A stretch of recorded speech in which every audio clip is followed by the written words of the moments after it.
Welcome to Business Coaching Secrets with Karl Bryan. If you want to attract new high-end coaching clients, fill live events, and build a wildly profitable coaching practice where business owners pay, stay, and refer, you've come to the right place. In this podcast, Karl provides his keys to the kingdom for finding and signing high-paying clients and building the coaching business of your dreams. Here we go. Ladies and gentlemen, boys and girls, coaches around the world, welcome to another episode of Business Coaching Secrets. It's your boy, the Road Dog, with none other than the man, the myth, the 4.5-foot legend. He's the number 22 in your program, but number 1 in your hearts. Karl Bryan is in the house. How goes it? How goes it? What's happening? I'm getting short. Sorry, other than you being short, everything's good. I'm not short, so that's good. Yeah, life's good, bud. Life is good. Getting ready for all the people that are getting ready to plan and finish out the year and then start their next 12 months. What an exciting time to be a business coach. As I just actually got a notification from one of my guys today who they had an excellent year and are now like, we need to spend some money before the end of the year so I don't have to pay as much income tax. So there you go. That's always a beauty. This is a good message to get, Shoots. Well done. Well done. There you go. So there you go, right? Actually, speaking of that real quick, is that do you ever do anything like that? Did you ever do like an end of year, like, hey, by the way, because, you know, we get all the emails always typically, right? Hey, use up all of your benefits and everything else that you got. Did you ever do anything like that? It's a 50-50. It depends on where the individual is at, right? Because you gotta, like, you're spending $1 to save, 28 cents. You want to be a little bit cautious with that. That being said, if there's something that needs to be bought and it's, on the hit list, like, you own a landscaping company and you need to buy a new lawnmower, right? And you pull the trigger early. But you know what I mean? Like, it's, again, you got a little red arrow, you are here, different situations, call for different dynamics. And another might be relevant there. Like, what do they say? If it appreciates, you buy it. If it depreciates, you lease it or rent it. And again, and that's where I've seen, folks, make all kinds of wrong decisions there. But answer, Road Dog, is little red arrow, you are here, and that would help you make the decision as to what you should do. But so in that vein, because every year, it's like, well, up in Canada we've got Boxing Day, but you've got your Black Friday, you got your Cyber Monday, you got, man, oh man, that you could have a million different ones, but those are the big ones, right? Would you ever recommend a coach put together, I don't know, any sort of a entry level just to get people in on sale, quote unquote? I'm using air quotes here that you can't see. Anything like that? Like, is that, or is that discounting yourself and your services? Yes.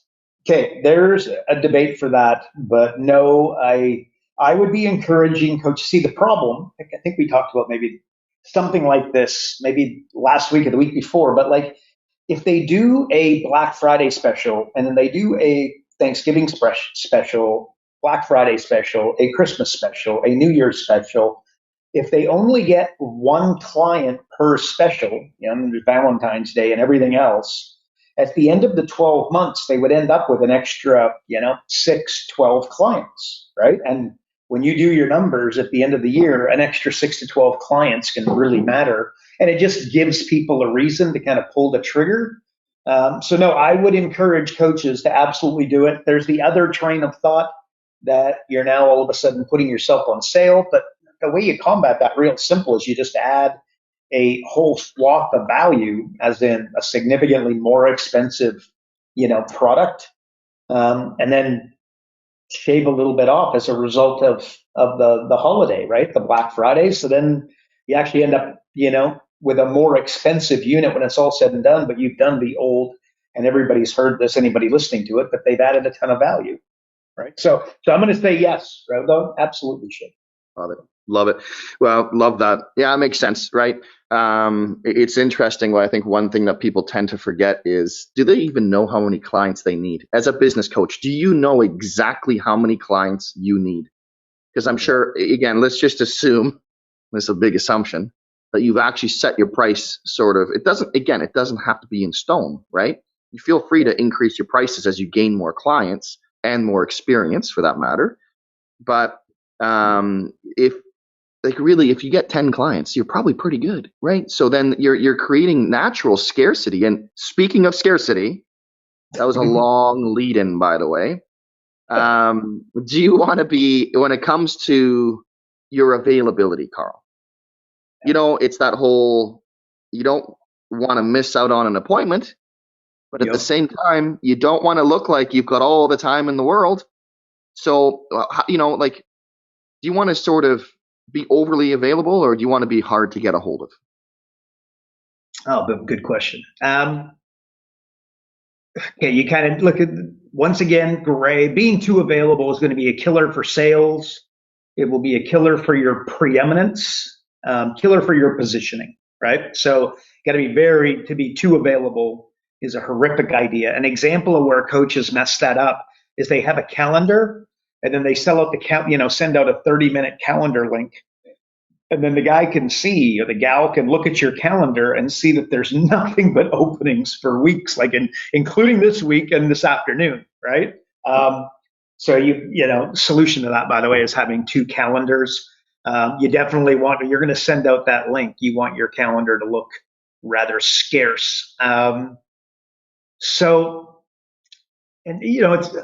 feel like the other thing is, like, you got to stop asking rich people for money and then poor people for advice, right? Like, again, because I think that the newbie coach and a lot of bad advice is, you know what I mean? You got to get you need to be overly available, right? Here's what you want. Here's the frame, Road Dog. Easy to find, hard to access, right? So again, like Steve Jobs knew exactly where he was, right? He's in Apple headquarters at the top floor, and that's exactly where he is, right? Tony Robbins, you can find the guy almost anywhere.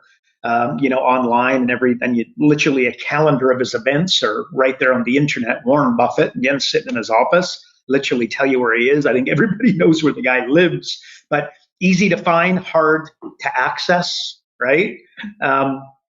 Another frame, I actually said this on my YouTube videos, Road Dog, which you love. But you want them to know your name, but not your face. That's got a mentor of mine that is very passionate about that. So you know what I mean? Yeah, you want them to know your name and not your face. Maybe just think it's pretty self-explanatory. Something to think about. Like, again, imagine being Michael Jackson back in the day and going out for dinner. Be a little bit. Not that anybody here listening to this is going to become the next Michael Jackson of business coaching, right? Got to get serious. Although one might, right? But is it realistic? You're ever going to get that popular? The answer is no. But I think that's a pretty popular frame for you and maybe your coaching clients as well. Like Tony Robbins has a model, Road Dog, that might be the best way to think about it. And that's that the more you pay, the more access you get, right? Like the more you pay, the closer you get to him. Like if you pay 10 grand and get his master university, you'll go up on stage and it says, get a photo with Tony Robbins. Well, it's Tony Robbins and the other 1,000 people that bought, and I think it's actually 100 at a time, right? Like 10 photos of 100 people, whatever it is, right? But it's like this huge group shot, and Tony Robbins is standing in the middle. And Tony Robbins will come up and shake your hand and look you in the eyes, right? Does it for every person. But like, that's the access that you get, right? You go to his university, you're not getting close to him. You spend $1 million a year plus upside. You're working one-to-one with the guy. You spend $100,000 and you're in his platinum partnership. Again, you're in the same, on the same boat, in the same, facility as him. But it's not like, you're not going and he's not sitting beside you having lunch, right? It's not happening. Anyway, so the frame, Road Dog, is that as they pay more, they get more access to you. A 101 for coaches is that, do they get a weekly call? Do they get a biweekly call? Do they get a monthly call? Right? And again, a monthly call is significantly less expensive than a weekly call. So So yeah, I think what we're looking for is two things. One is that frame of the more they pay, the more access they get, and also though by being too available. And there's a lot of coaches.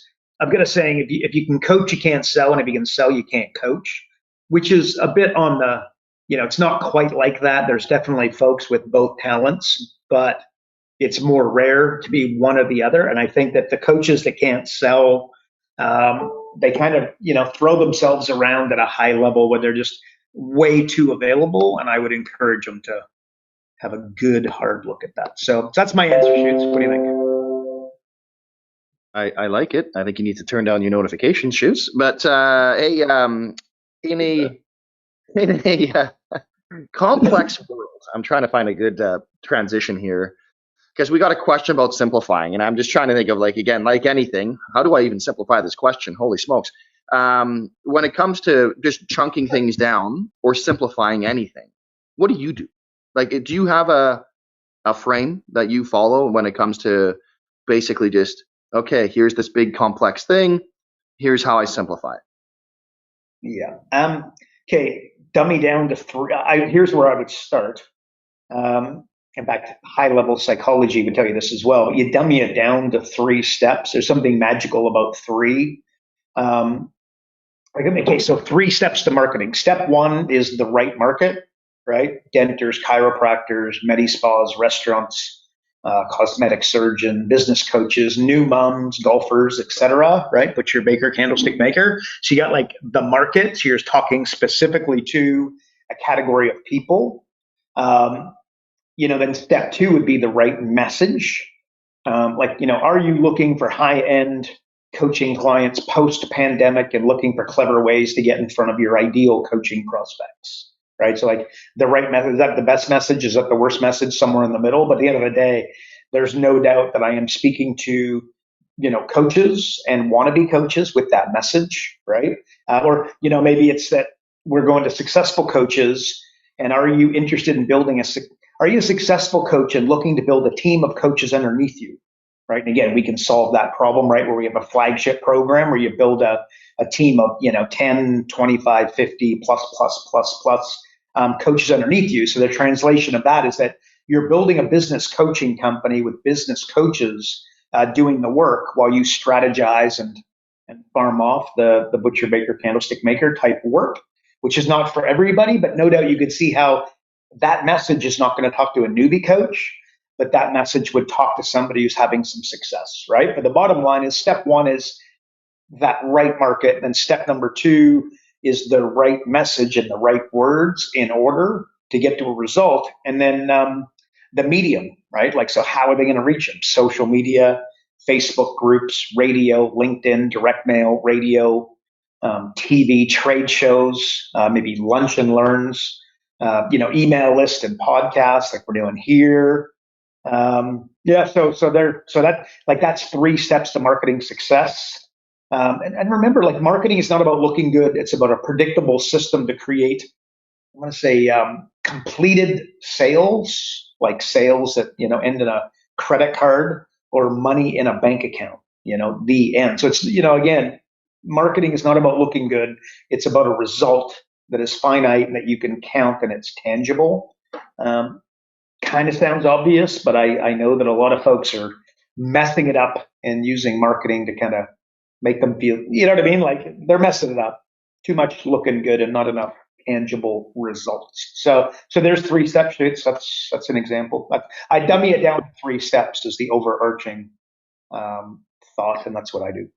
Okay, so can you give us a couple more kind of practical examples, like 1 or 2, just something like dummy down to 3 steps? Okay. Well, so let's go to marketing message, right? 3 components to that. So it needs an answer to a question. You're creating a marketing message. How do you get there? Again, if I broke that down into 3, I'd answer a question like, why you versus the other options available to your ideal clients, right? Number 2 would be think unique selling proposition. Internally, we refer to it and teach it as a market dominating position. It's like unique selling proposition, but it actually solves a problem, right? So that explains, positioning versus the competition, as well as outlining what we'll call your primary benefits, the primary results that you bring. And then third would be a offer.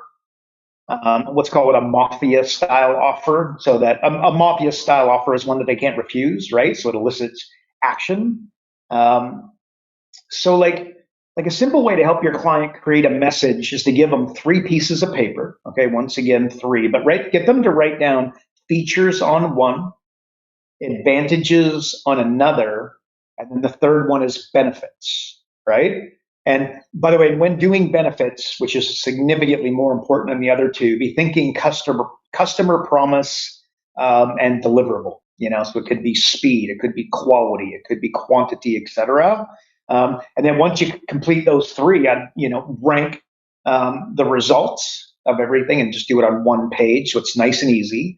And you're putting the best ones not in order, not in your order, but in importance for your ideal client. Like, my software finds any business owner $100,000 in 45 minutes without them spending an extra dollar on marketing or advertising, right? Or like another promotion I did, this is going back, I don't even know, 15 years ago, but how I earned $187,000 in my first 9 months online as a coach, right? And then I followed that promotion up. I built a big database. Some bought, some didn't. Obviously, more didn't buy than did.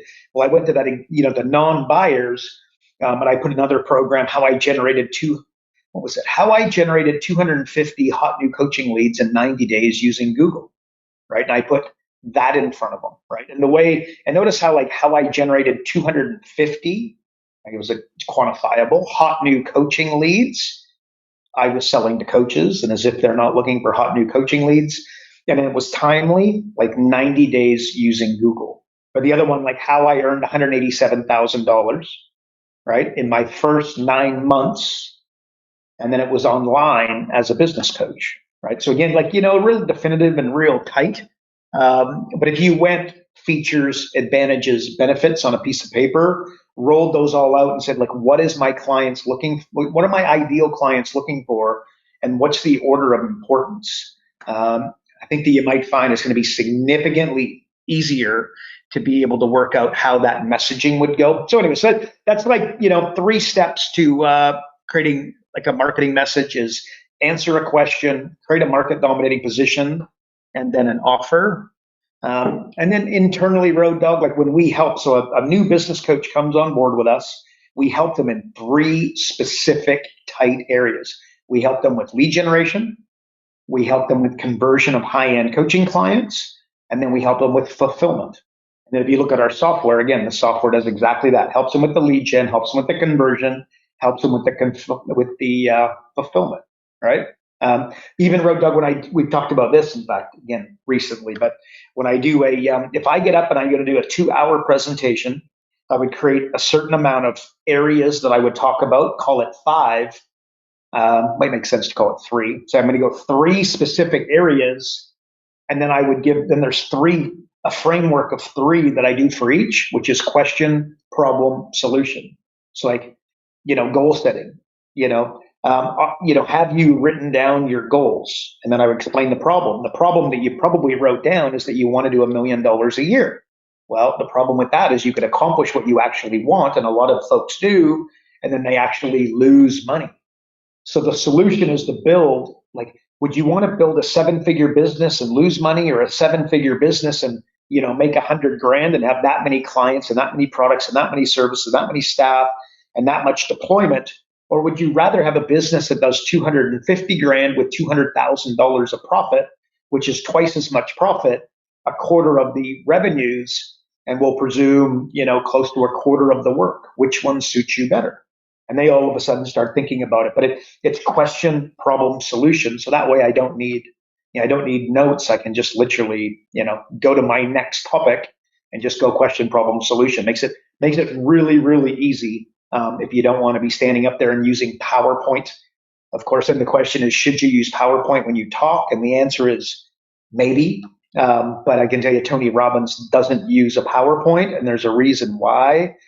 So the less PowerPoint And the more dynamic you are, the better your presentation. But maybe you got to start with PowerPoint and then dummy it down until you don't have one, right? That might be the frame.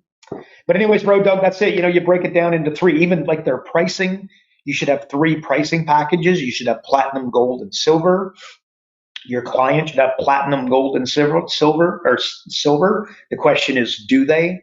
Right? Even the name of your company, 3 words, very, very powerful. You look at any professional sport, they've all got 3 words: National Football League, National Hockey League, Major League Baseball, Professional Golfers Association. On and on it goes. And then they break it down to an acronym like NHL, NFL, NHL, MLB, like Major League Baseball, etc.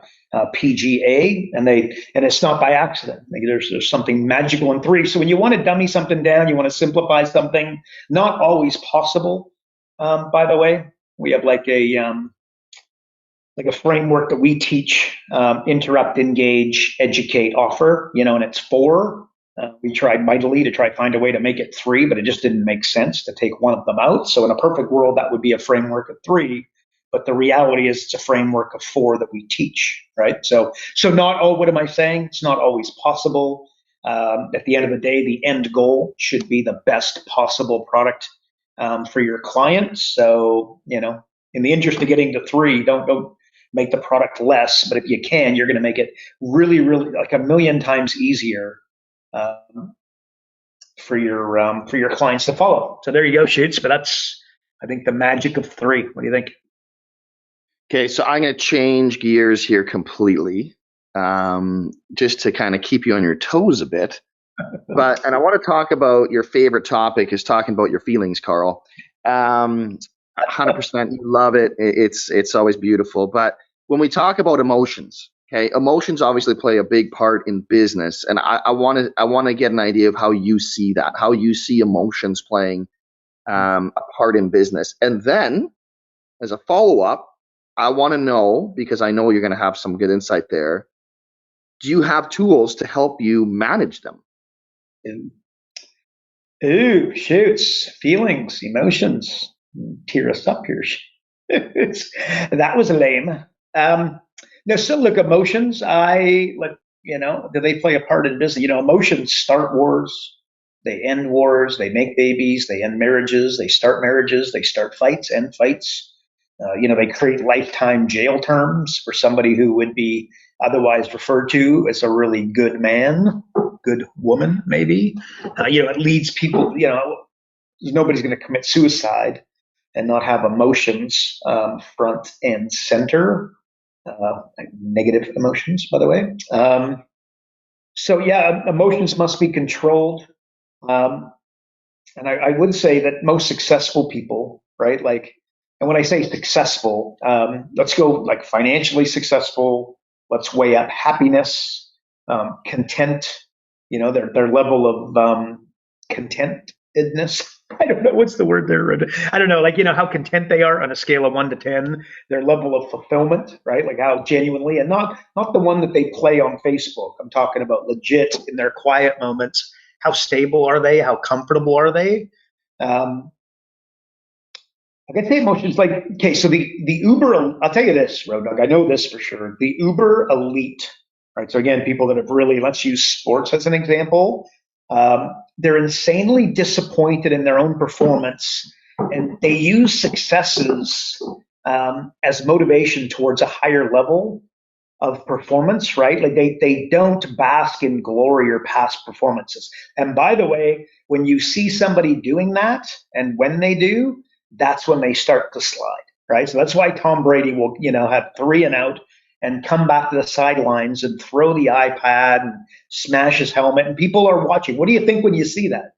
You go, does it really, does he care that much? Is there something? Well, I'll tell you, the answer is abso-stinking-lutely. Otherwise, you just don't, have that level of success of that, on, that, time frame, as in whatever it is, 15 years plus nowadays. But the bottom line is that he's insanely disappointed with his own performance, and anything that you'd refer to as success, he just uses as motivation towards a higher level. So when he wins a Super Bowl, believe me, he's thinking about some of the missed passes and a couple of the games during the playoffs when he almost lost it for his team, etc.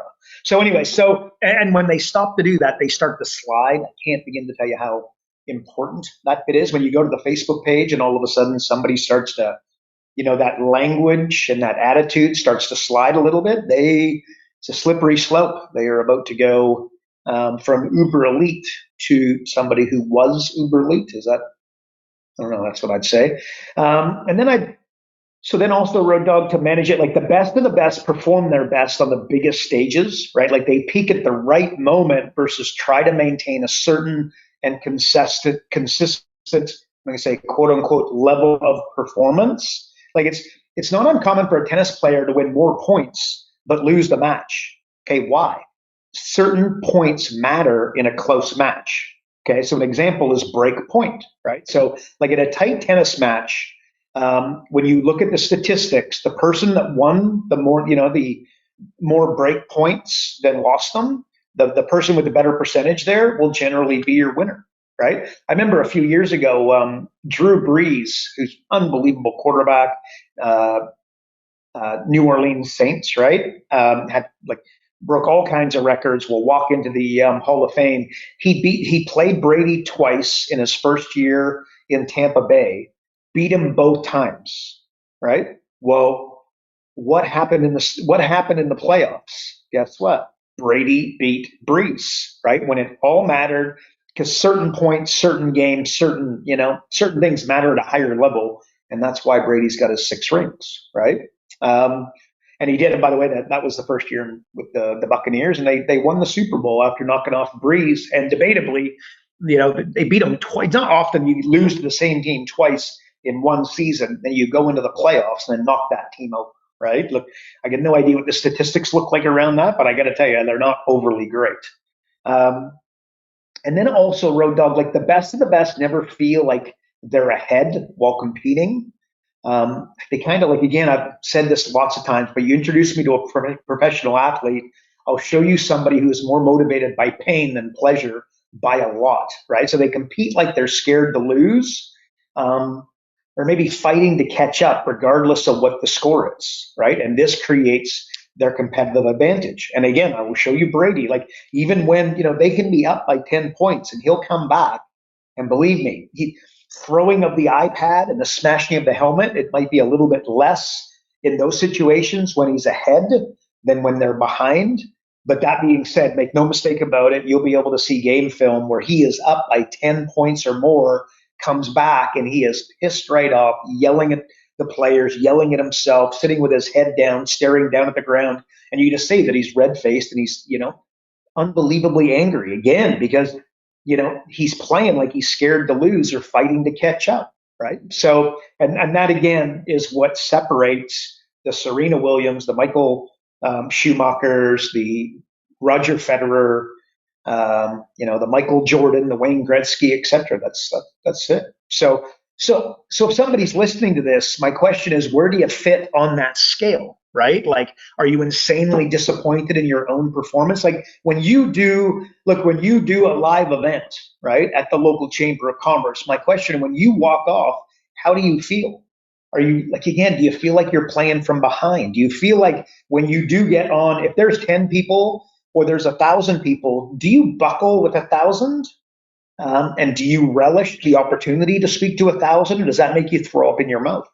And I would challenge there a little bit. If you want to be the uber elite, you really want to step this up. You really want to, crush this as a business coach and effectively have emotions working in your favor versus against you.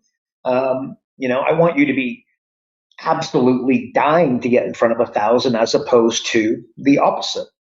So I would just, Red Nuggets, I'd ask a business coach listening. And then, by the way, when you're working with your clients, are you helping them? Like, are you challenging them in that way? Like they're playing from behind, or are they basking in past glory? And I'm going to tell you that's the introduction to somebody who's going to lose. Remember, winners win tournaments, losers lose them, right? Like if you look at in Super Bowl after Super Bowl, the best defense wins, right? You look at the number of fumbles in the Super Bowl, and the team with the most fumbles more often than not loses. And by the way, that goes for games, and that goes over rivalries, and that goes over seasons. Fumbles lose football games. Or in tennis, it's unforced errors. Again, winners win tournaments, losers lose them. Errors in baseball, how many times have you seen it? There's 2 out, and the shortstop misses the ball, gets the error, and next thing you know, they go on with 2 outs, have a 3-4 run inning. Happens all the time. Errors lose baseball games, and that's why they keep it as a stat right there. Every time you look at the score in a baseball game, you see the errors, right? You know what a triple bogey is? A triple bogey is a bad shot followed by a stupid shot. What I mean by that is that you're behind the tree and you're like, I know what I'm going to do. I got behind this tree. So what you got 2 options here. You try put it through the branch and make like a Tiger Woods level chip shot, right? That even he might question whether or not he would take it. Probably not, but you know what I mean, right? Like you're going to take a shot that you'd have to hit the, really like an 8 or above out of 10 shot for your skill, versus you just turn your body to the right, chip it out into the center of the fairway, and just accept the bad shot, right? So you get a bad shot followed by a stupid shot, or a suspension in hockey, right? And I've had a few of these. It's a bad penalty followed by a temper tantrum. Right. Well, what happens? Now you're sitting in the penalty box. Now your team is disadvantaged. And not to mention, what do the players do? If they're watching you take a bad penalty, and then watching you, have a temper tantrum, what do you think? What does that do? The same way that a fight in hockey is renowned for basically amping everybody up on the bench. What happens when you see your teammate throwing a temper tantrum in a tight game? What do? Oh, this dickhead. Is that good for you? Is that bad for you? Is that good for team morale? Is that bad for team morale? Is that going to work in your favor? Is that going to work against your team? And on average, if you were to put it on a scale, it's working against. And this is where your emotions, right? Like, and by the way, most of those happen in the last 2 minutes of the game. Well, guess when the game is won and lost? More points are scored in the last 2 minutes of the half and the last 2 minutes of the football game than all the other time combined. It's crazy, especially in hockey. I used to have a thing, we do not get scored against in the last 2 minutes of the game. So everybody would acknowledge when there's 2 minutes, and in fact, 1 minute as well was something we'd acknowledge a lot.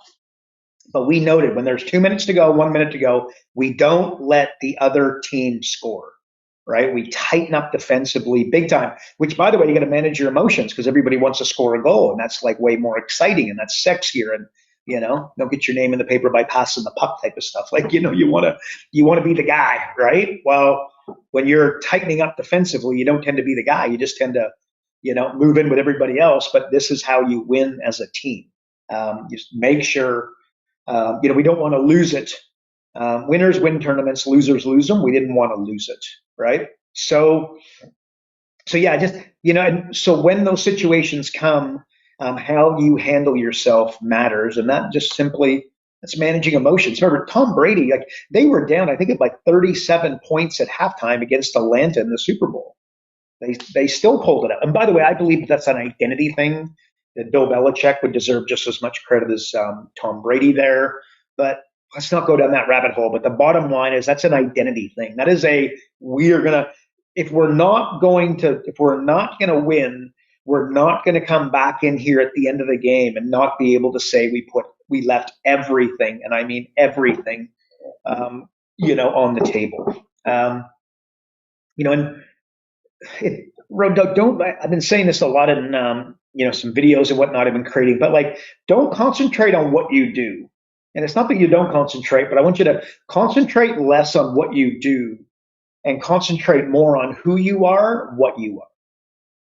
I know that almost sounds like maybe throwaway line or a little bit, I don't know, trite, platitudinal or whatever. If you start sharpening up your identity, I believe that new heights can be yours in a very real, tangible way, real quickly. What you say to yourself about yourself when you're by yourself really, really, really, really matters. Anyway, so I think do that, watch what happens. But yeah, Road Dog, I think, managing emotions is absolutely critical. And I guess I'm talking a lot about Tom Brady, more sports there, but like that's what you got to. I think if you handled your business and handled your performance like an athlete, you'd get significantly further faster. Imagine if the average business coach worked out the way that a professional athlete works out in the gym on a day-to-day basis. If you work the phones and work rooms and worked your lead generation like that, you'd be an absolute freaking superstar of coaching. So that's my answer, Shoots. What do you think, bud? But it's interesting when you talk of sports too, right? So, and let's just pick whatever, be it soccer, be it football, be it whatever, right? How much game tape do they watch? How much preparation goes into the game that they're about to play? So when you say be more like an athlete, like how much prep time are you just showing up? Are you just showing up for that meeting? Have you done any research? Have you looked at their competitors? Have you taken a look at the company? Have you looked at their Facebook, their Instagram, their LinkedIn? Have you looked at their website? Right? Like I don't think a lot of people are putting in the proper amount of preparation, and then yet they're somehow surprised when the meeting and that call or whatever doesn't go well. Right? I think there's something there. But and then on go ahead. Keep going, Shoots. No, I was gonna just change it up here. But do you have anything on that? Yeah, I did a video, and it was like why business owners tell you to F off. Don't know, but it's apologize if we talked about this last week. I don't think we did, but it's just like kids that need love the most ask for it in the most unloving ways. And then it's like spouses that need love the most ask for it in the most unloving ways. And then I segue that into business owners that need love the most ask for it in the most unloving ways. And more to the point, business owners that need help the most ask for it in the most unhelpful ways, right? Like as in they don't ask for it. And again, they ask rich people for money and broke people for advice, that kind of thing. And it's just managing those emotions. Like the guy who you call and tells you where to go is the person that you'll call in 2 weeks, the exact same individual, the same phone call, the same reason for the phone call. And then you'll have one of those 1.5 hour calls and you'll feel like long lost best buddies from high school in the 80s. Right. And like that, do you know what I mean? So if a business coach is getting told where to go, and because what happens is emotions get the best of them. They feel like I'm not enough, feel like that person's taking love away, right? Everybody's two greatest fears. And then so what do? They don't make the next phone call. They start questioning how good they are. In fact, a buddy of mine was playing in a band on the weekend, did an unbelievable job. And I was chatting to him afterwards and having a beer to do. And a guy came up to him after his set, after he played, and poked, the guy was drunk, right? And poked him in the chest and just said, "You're a jerk off, mate, blah, blah, blah." You know what I mean? Like just having like a massive go at him for absolutely no reason. And I could see that my buddy was rattled at like a really, really high level. And I spent some time and I was just like, man, are you kidding me? Like you absolutely killed that, man. You killed that. And so he played great. I'm up there. I was literally telling him how great he was doing. And then, he circled back to this, you know what I mean? Like, what actually happened at the end of the show? So he totally disregarded the fact that I told him that he was great. And a number of others said that he was great. His girlfriend's there telling him how amazing he was. And he's totally disregarding all those comments and couldn't get away from the one guy that came up and poked him in the chest and told him he was a jerk off and terrible and everything else, right? Like, it's you just got to look. What do you got to do? You got to manage it. There's certain points that matter in tennis more than others. There's certain opinions that matter significantly more than others. So when you call the business owner and he tells you to F off, but your 3 coaching clients told you how amazing you are and they're crushing their revenues and they're crushing everything that they're doing with you, what are you going to concentrate on? And that all sounds good, right, Road Dog? Like we know that can be really, really hard to balance. But you got to do it. And I think if you don't plan, so if you don't plan for the poke in the chest, and you don't plan to get told to F off, and you didn't get planned to, have, people hang up on you and tell you you're no good, then you're not going to be prepared for it. Stoicism 101, Bill Belichick prepares for what could go wrong significantly more than he does for what could go right. Right. So So yeah, I love the question. I hope everybody can, really pick that up and, try to operate like professional athletes. Like, imagine how difficult, like when you win the Super Bowl, you lost multiple games throughout the year, right? One team of all time, the Miami Dolphins, that went undefeated. Like, it's not happening.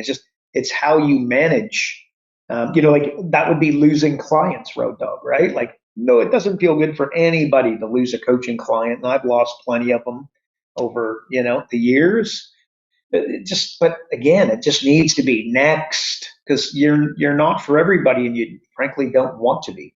Out of the Road Dog. Anyways, yeah, just managing those emotions, super important. Hope everybody can pick up what we're putting down. Super duper important. So easier said than done, right? Obviously, it's like you could have 100 positive comments and you got one jerk in your comment section, and it's like, oh my god, my day is ruined. So I'm trying to relate this back to sports and how we're talking about it. Much like, and I'm going to flip a little bit of this on its head here.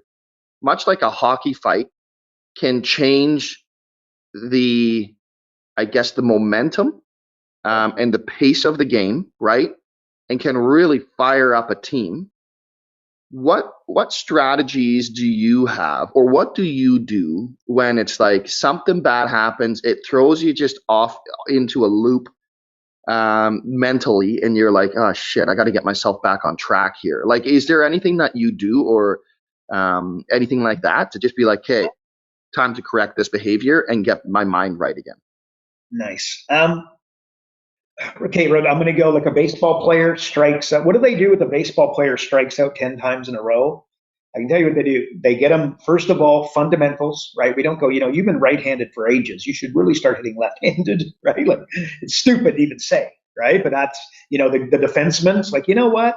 You've been turned inside out 12 times in a row. We got to put you at center. You need to start playing forward, even though you made the NHL. So that's clearly not it. So fundamentals. What does the coach do to the baseball player? Strikes out 10 times in a row. Batting cage, fundamentals. Keep your eye on the ball, elbow up, knees bent, butt down, etc. So you got to go to the fundamentals. But what they also do is they'll put you in front of game film where, you know what I mean, like 10 home runs, 10 singles, 10 doubles, you running the bases like a superstar and high fiving, the run, you batted in the run to win the game in extra innings, and you come around and your entire team's waiting for you. And they show you, like somebody's in charge, the video coach is in charge of putting together all that tape, which he's already got pre-put together, by the way.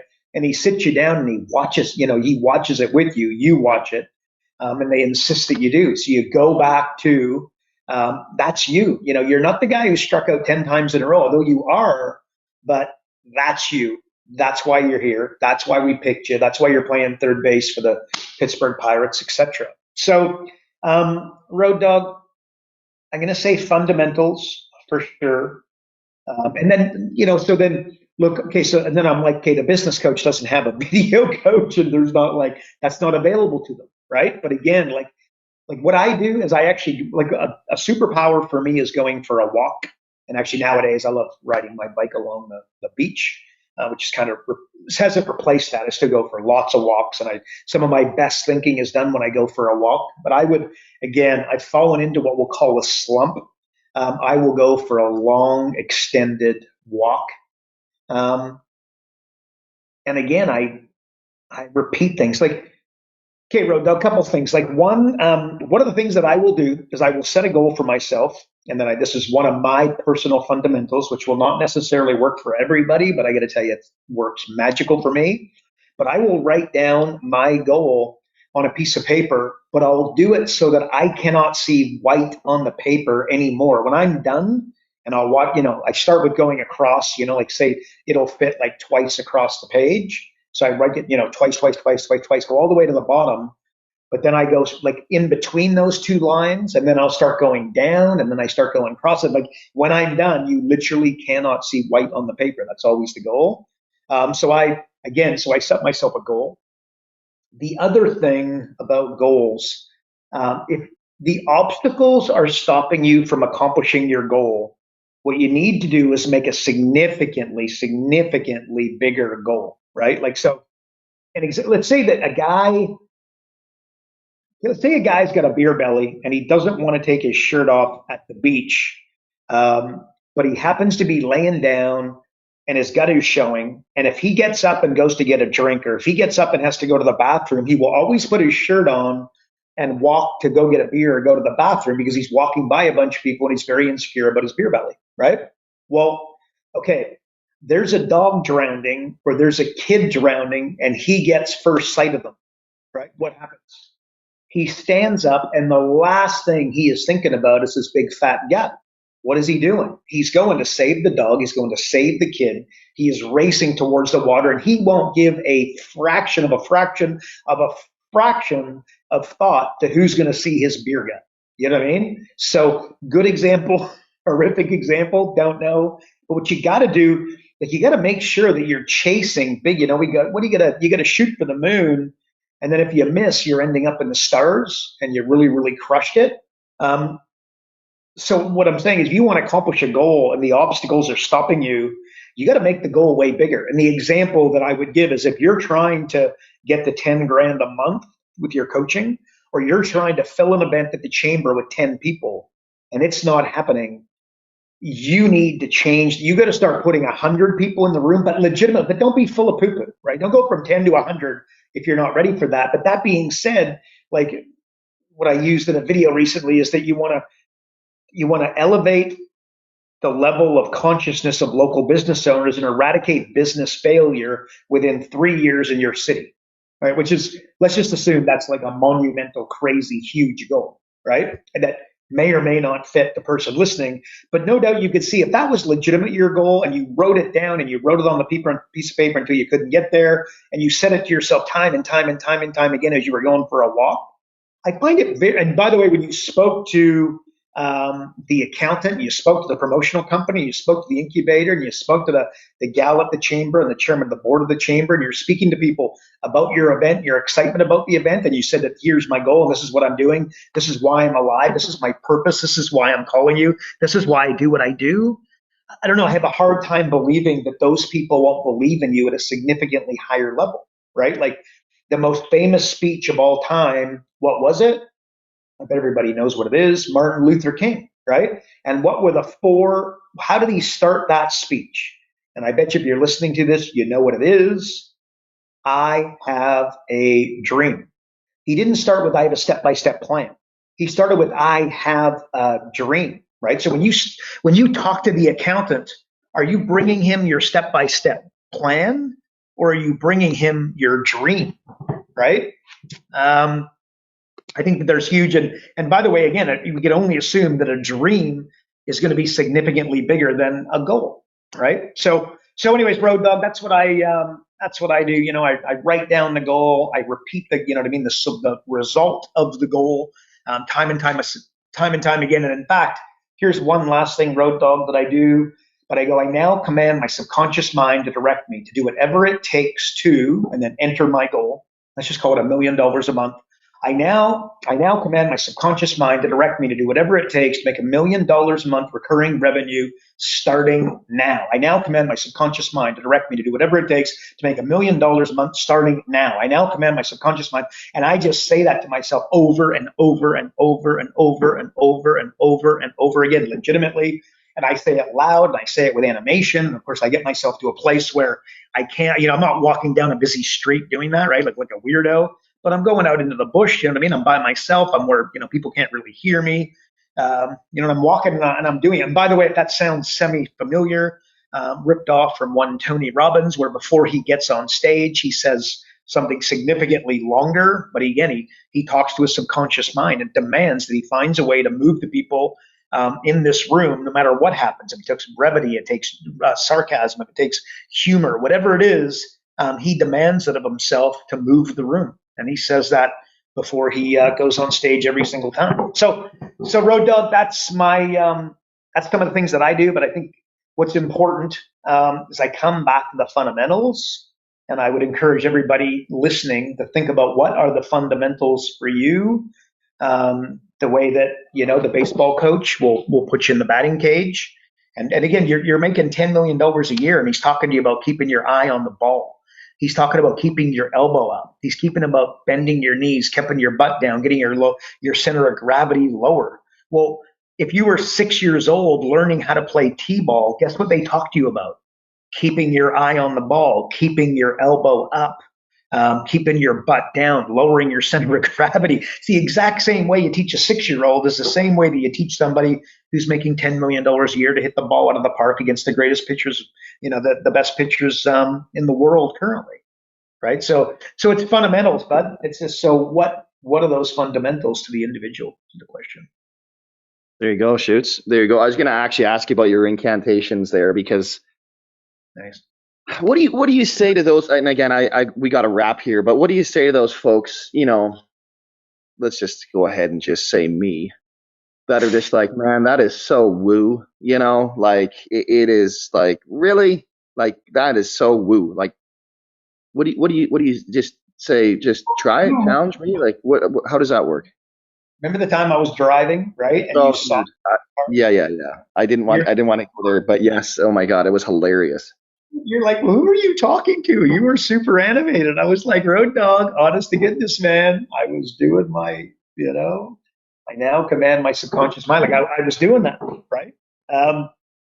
So I would just look, if it's too woo, then your fundamentals are different than mine, right? Mm-hmm. What are the fundamentals? You got to go to the fundamentals. Like the fundamentals are to pick up the damn phone and make 3 phone calls. Actually, you know what? That has to be in there. You know what I mean? Because then it comes back to like, those are the fundamentals, right? Or, you've got 10, your problem is that you got 12 coaching clients, but you feel like some of them are going to cancel because you're not fulfilling to do. Well, you don't need to pick up the phone and speak to new people. You need to pick up the phone and speak to the people that are paying you.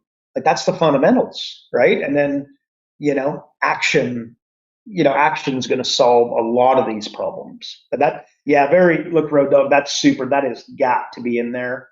Where, send out the emails, make the phone calls, do the introductions, go to the networking functions, hopefully high level networking functions as opposed to low level functions, plan the live event, pick up the phone and, generate leads to get people to your live event, etc. So that's. Would you agree, Carl? Don't fight who you are. Like if your identity, if like you see a lot of these guys, you got to get up at, never mind the 6 a.m. thing. Now we've gone to 5 and now 4 a.m. Like it just drives me crazy. Like we're going to get to a point where it's like, you don't need to sleep, all that nonsense. But if you're a night owl, be a night owl. Like just go with what works for you. But with the understanding that there are likely going to be some things that you will need to change. But I would say just don't fight the flow of who you are and your identity, and like knowing that your identity will change. But if you're naturally a night owl, take that time, right? Like put that into your day planner and figure that out, rather than fighting it and getting up super. Because I did that for a while, where it's just like, I know I need to get up super early. Dude, I was exhausted all day. Like I was less productive, right? Yeah. Certain things. Go ahead. Bro, this is actually time. Like I literally had a conversation today, a very, like a long, and somebody very, very close to me. And without going into specifics, but here, because I hear you, Road Dog, and I would agree with that. You got to stay true to who you are, 100%. Don't, if you're the sales type, don't try to become like, Mr. Spreadsheet. And if you're Mr. Spreadsheet, don't try to become, Dr. Sales, because you're going to, what I mean, and use like all kinds of fancy lingo when you're, selling people. So what we're talking about here is your identity, right? But I do want to push the envelope in terms of, like, believe me, Elon Musk has expanded his identity a number of times over the last couple of decades, right? Steve Jobs expanded his identity, and what he was capable of, and his fundamentals adjusted, et cetera. So I want to, so the person that I spoke to, just look, they've taken on a significantly bigger role, very different skill set, and very different than what they're used to. And it was like, you know what? I'm not feeling it. You know what I mean? Like Monday's here, and I'm not really excited about the week, and this isn't the way I want to feel, right? And I was like, okay, look, and that maybe, and I get it, but where we ended up is that, look, when you go to the gym, you hurt, right?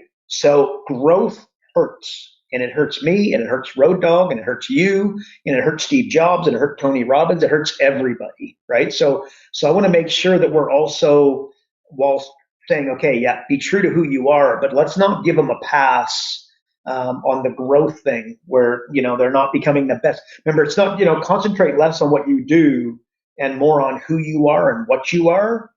And I think that there's some serious power in that. So would you agree with that, Road Dogg? Do you see what I mean? And then, and by the way, the end result of that conversation was like a massive thank you.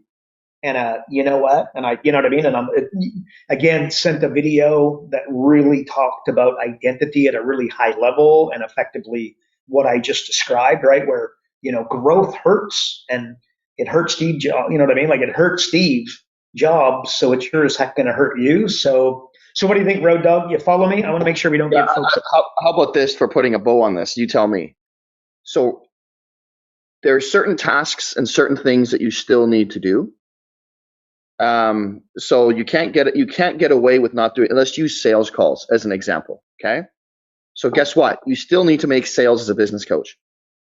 But if it's not you to use that really awkward script that sounds super canned and super fake and phony to you, guess what? You're gonna read it like that.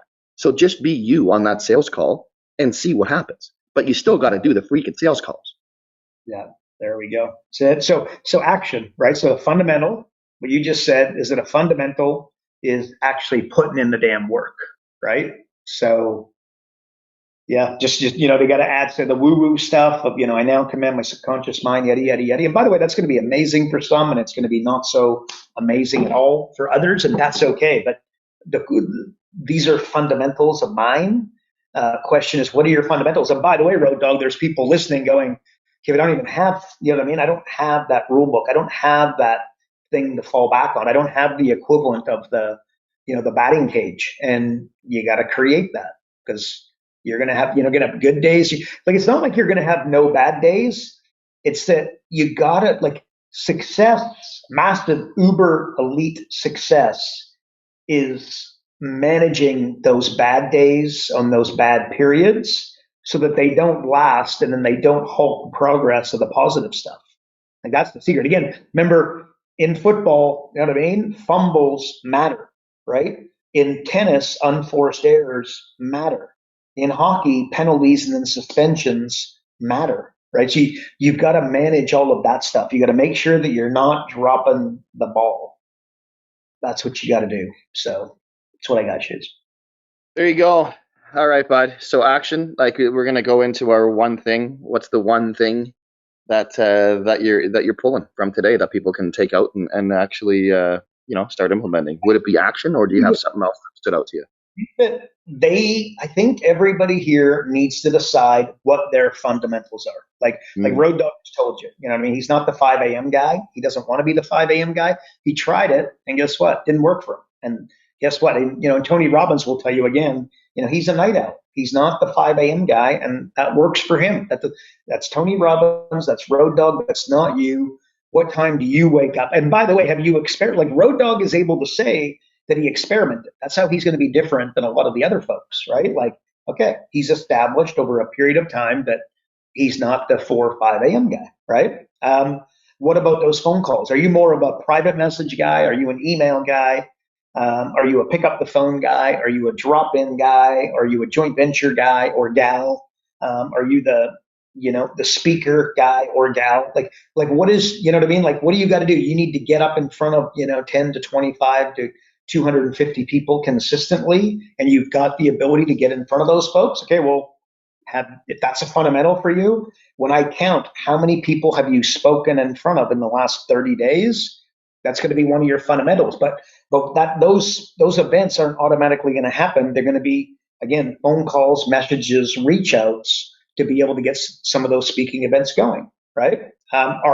So Road Dogg, establishing what I'm going to call this is scoreboard. Okay, when we did our how to read financial statements, what I talked about is if you've got a golf scorecard and all it's got is the hole 1 through 18, it's got par, 3, 4, 5, 3, 4, 5, 3, 4, 5, etc. And then it's got your score, and you get 5, 4, 5, 4, 5, 4, 5, 4, 5, 4 all the way through, right? how much does that tell you about the golf course in your game? And the answer is not a lot. But if you expanded your golf card to have the number of drives, the number of chips, the number of putts, and then you expanded that to have the distance of your drive, the distance of those chips, and the distance of those putts. And then, by the way, you could get more funkier than that. But no doubt you could see how the expanded scorecard would tell you significantly more about your golf game than, because if you're killing the drives and then you're killing the putts, but you suck at chipping, we know where your game's falling down, right? And if you're great at chipping, good at driving, and then you suck at putting, we know if you're going to hire a coach, we know where we need to, we need to turn the knob a little bit. So the more so we're talking about a scoreboard here, Road Dog, right? And remember, think of what a scoreboard looks like for baseball, right? It's very complex. What does your scoreboard look like? What does your scorecard look like? And I think you're going to admit that it's not very impressive if it exists at all. So let's create that, and let's call that the fundamentals. That's what you got to go back to: number of phone calls, number of private messages, number of actual phone calls, number of follow-up phone calls, number of joint venture calls, number of follow-up joint venture calls, number of emails sent out, number of educational emails sent out, number of problems solved for free, number of speaking event, number of people in those speaking events, number of days, sales at the end of the day, at the end of the week, and the end of the month. Like, what does your scoreboard look like? And I'm going to dare say that you don't have one. And by the way, Road Dog, another thing that I always had was a world record week. Again, world records at this Olympics coming up, world records will get knocked over left, right, and center. Why? Because people plan for 4 years to beat that time or that score. And that's why they get knocked over. If you created a world record week for yourself, number of phone calls, number of clients, revenue in your bank account, I dare say that you would have significantly more. If you put that on your scoreboard, you'd have a significantly more productive week, month, quarter, and years. So there you go, dudes. That's what I'm going to say. Fundamentals. Define your fundamentals. There you go. What do you think? Yep. Yeah, well, this is it. Most people don't even know what their fundamentals are. So that would be a great starting point. And you talk about like the golf card, man, like that's it, right there. Like I love golf. So, but again, if initially maybe you just track your score for each hole, right? And then you're going to naturally be more curious to break that down and get more data and then go deeper into your metrics, into your numbers to identify where the problems truly lie. But the way to get going is just to get started. And that is, what are you tracking, and are you tracking? And then, but again, one step back, do you even know what you need to track? So there you go. Well, thanks for tuning in, everybody, to another episode of Business Coaching. Whoa, what? I'm sorry, buddy. Can I just jump in one last? I just think this might be. I'm sorry. This is going to be a golden nugget, folks. Here we go. I know, but like, okay, you've got it. You need little win, little win, little win, little win, little win. Metaphor, example. If you were teaching a 5-year-old how to putt, and you actually wanted to teach them, what you would do is take them up against the hole and put the ball back 3 inches and have them sink it. And then once he sunk it, you'd go back 4 inches, have them sink it. Go out 5 inches, have them sink it. And then you're going to get the 10 inches, you're going to get the 12 inches, you're going to get the 2 feet, etc. But you'd start 1 inch away and then go further, as opposed to the other way of doing it. And how most people try to learn how to putt and wonder why they never do it is that they start from 10 feet away and never quite get it. You know what I mean? So small little wins, small little wins, small little wins. So on their scoreboard, on their fundamentals, if they're just starting out or they're, not having the success that they want, I want them to create a bunch of little wins, as opposed to try create this Mac daddy that we talked about earlier. It's where's their airplane needs to factor into it. So sorry, Shoots, but I couldn't live without saying that. I'm sorry, Shoots. There you go. Couldn't hear that, folks? There's the passion right there. And I'm glad it's also showing up on the podcast and not just on the videos. All right. Again, on that note, before he can pipe in on that one, with me knocking the videos, which are fantastic, by the way. Love the hat. Thanks for tuning in to another episode of Business Coaching Secrets with the King of the Caribbean, King Karl. And if you're not on the inside and getting access to the pre-show, or you aren't getting Karl's daily emails, which are jam-packed with amazing jokes, maybe not the jokes, but there's some great information in there, or you just want to learn more on how to actually grow and expand your coaching business, go to focus.com and subscribe today. And again, if you enjoyed the podcast, please share it, please like it, please comment, please leave a review. Wherever this is, please go ahead and do that, as we know that all the streaming services give a huge amount of weight to reviews. So please leave us a review if you like what you heard. And that is it for another week. Remember, folks, progress equals happiness. We'll see you in the next episode.